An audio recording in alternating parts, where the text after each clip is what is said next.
everybody, welcome back to my Project 13. This is the early morning recap vlog where we talk about what has happened this last week here on my Project 13. Thanks for joining me this morning. I appreciate your time and your support.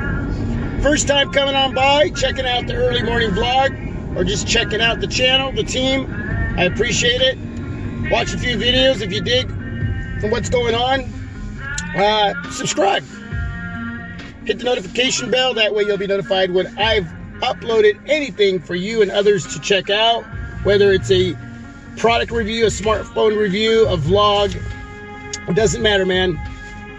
You'll be notified, and this is the important part, share it on all your social media, whether that be Twitter, Snapchat, Instagram, Facebook. Get it out there. Appreciate it. I'm going to straighten out my mount here a little bit. There we go. Reviewing the LG G7 ThinQ right now. This is my first official video review, 1080p, 30 frames per second. I'll be doing 60 frames per second maybe this afternoon or tomorrow morning. I don't know yet. But this is the first official review for this device since picking it up at T-Mobile. Got a 2-for-1, got an LG V30, brought that back in. Originally had that last year in October, and had it for a little while, and then actually took it back to T-Mobile, ended up getting a Moto Z2 Force, got some cash back, used that for the channel. There was nothing wrong with the device, it just was too close to my LG V20 as far as what it could do. My LG V20 could do it. There was a few extras on the V30 in a few areas with specs as well, but it wasn't enough for me at the time to keep it. But great deal, 2-for-1. Didn't have to change my plan, didn't have to add a line at T-Mobile. So basically I have the LG G7 ThinQ alongside of the LG V30, which I'm going to be credited for 24 months on the LG V30. That deal could be still going on, so I would go check it out if you are a T-Mobile customer, or if you were thinking of moving over there to T-Mobile. So let me know how everything looks, how everything sounds. I love shooting video early in the morning in the dark. It really puts these devices to the test to see how they're going to handle themselves. We're looking for any focus hunting, jello fleck, did I say jello flecked? Jello effect, any kind of blurring, lens flare, you know, too much lens flare. I don't mind a little bit, but 1080p, 30 frames per second. We'll be testing out the 60 frames per second as well. Got optical image stabilization. I don't think that that's going to be working with the 60 frames per second, but it should be going right now with optical image stabilization. Should be helping out any, you know, if there's going to be any extra shakiness to this video because of, well, like right here, this road right here. See that? A lot of damage to that stretch of road right there, so get a lot of shakiness going on. Does the optical image stabilization help in that situation? You let me know. What else, man? Yeah, just super stoked to bring it in and test it out. This device, for some of you who are interested in picking it up, $750 is the regular price, but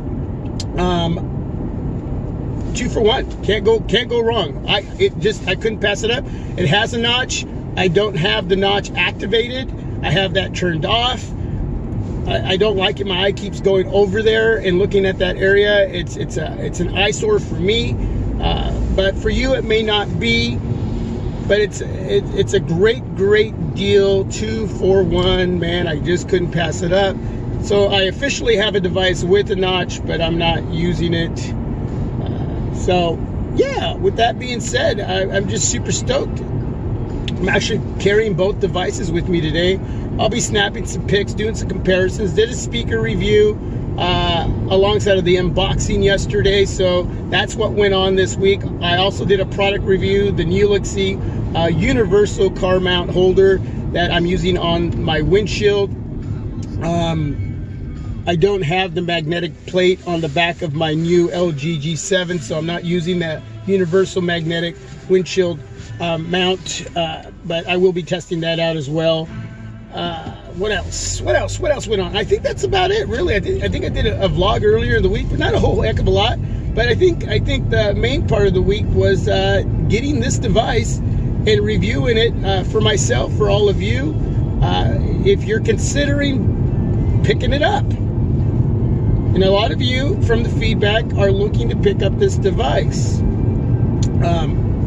I know that there's been some reports, a little bit of a light leak from the bottom where the on-screen buttons are, over to the right of the display. It's where it seems like this is going on for a lot of you out there who have this device. There's just a little bit of what we call screen bleed or light leak, only when you have it on a white light wallpaper or white background, like when you're in settings or you're over at your Google feed.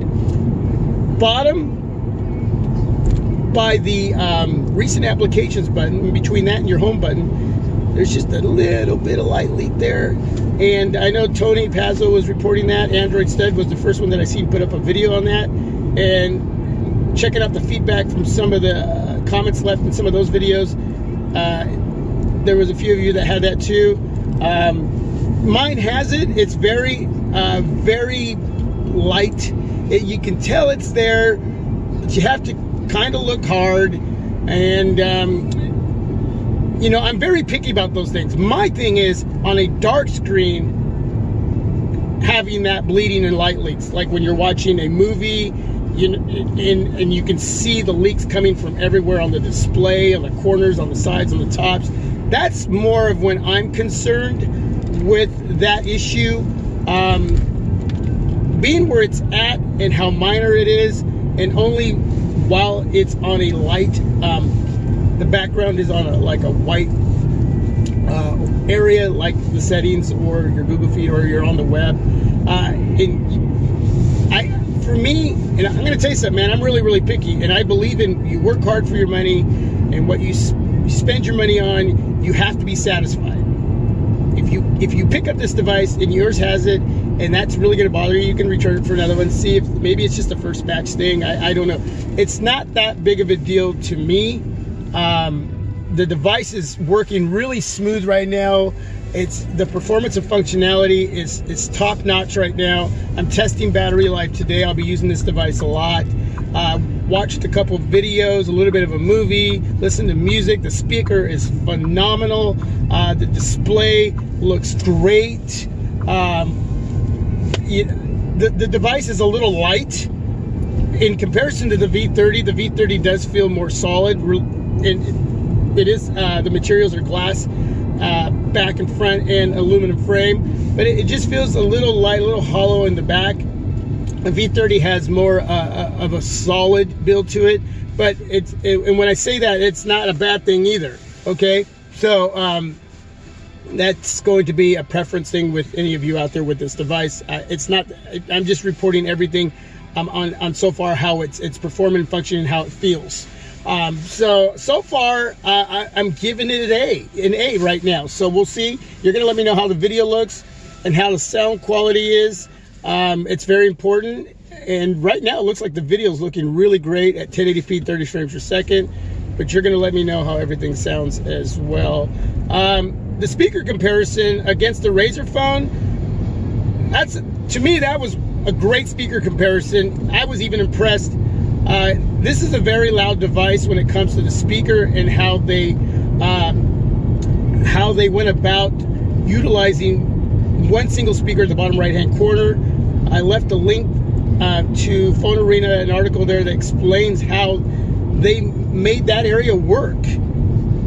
And it's just very loud and great audio quality, but I still would pick the Razer phone because I love the sound coming from top and bottom when watching movies and video, and how it comes out on both sides. And remember, on the LG G7, it's only coming out on one side. Yeah, it sounds great. You can't beat it. And it may even sound like it's beating the Razer, but when you're watching a movie and holding a device in hand and the sound's coming at you from right and left, left and right, there is a difference in that. That changes for everything for me when it comes to my media intake and enjoying that sound being delivered that way. So, you know, that's a preference thing. As a solo device, listening to music with one fire-rate speaker that is that loud, and the audio quality is really that great. Yeah, you can't go wrong, man. You can't go wrong. It's a phenomenal speaker. No issues with it at all. It's not crackling. It's not doing anything out of the ordinary that it shouldn't be doing. It's working great, and it's gonna be awesome in listening to music, watching movies and videos and so forth. So you know, A+ on the speaker right now.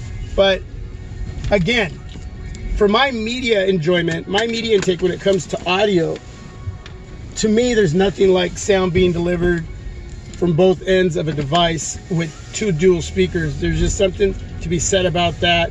And again, that's all preference. Let me know how everything looks right now. It's really dark right here in this area. What's the visual quality?